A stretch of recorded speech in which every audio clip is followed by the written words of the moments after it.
নমস্কার, কেমন আছেন সবাই? আশা করছি সবাই খুব ভালো আছেন। নতুন একটি রান্নার ভিডিওতে আপনাদের সবাইকে স্বাগত।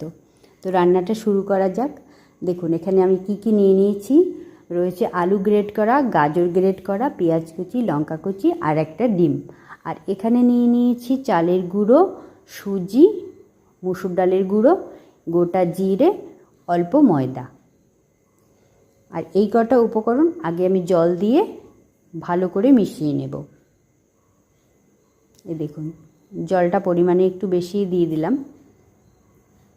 এইটা দিয়ে মাখাতে খুব সুন্দর হয়, এটা দিয়েই মাখাচ্ছি। এখানে এখন সবজিগুলো এক এক করে দিয়ে দিলাম।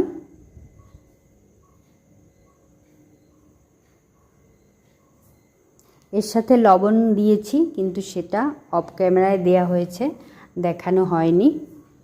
পরিমাণ মতো লবণ। দেখুন এমন ঘনত্বের একটা ব্যাটার আমার দরকার। আর এখানে শাঁসটা আমি বসিয়ে দিয়েছি গ্যাসে, অল্প করে তেল ব্রাশ করে দিলাম। এবার এক এক করে সব জায়গায় দিয়ে দেব। দেখুন প্রতিটা বাটিতে দিয়ে দিয়েছি। এবার এটা ঢাকা চাপা দিয়ে 2-3 মিনিট রান্না করে নিলেই তৈরি হয়ে যাবে আমার সন্ধ্যাবেলার একটা দারুণ খাবার। এটা খেলে পেটও ভরবে, আর এটায় যে অনেক পরিমাণ তেল দিয়েছি আমি তাও না। আর সব থেকে ভালো যে ব্যাপার এটার মধ্যে, এই দেখুন কত সুন্দর ইজিভাবে উঠে যাচ্ছে। এই জিনিসটা আমার দারুণ লেগেছে, এত সুন্দর উঠে গেছে না। এটা উল্টিয়েও একটু সময় আমি রেখে দেব, কারণ এ পাশটাও একটু ভালোভাবে হবে।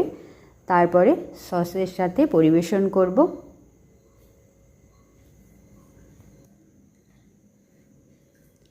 কি হলো সোনা, কেমন হয়েছে খেতে?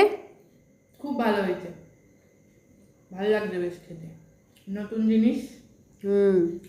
এটা পেটও ভরবে, হেলদিও খাবার। আপনারাও বাড়িতে ট্রাই করে দেখতে পারেন কেমন লাগে। অবশ্যই জানাবেন হ্যাঁ, কেমন লাগলো খেতে। আমাদের তো দারুণ লাগলো।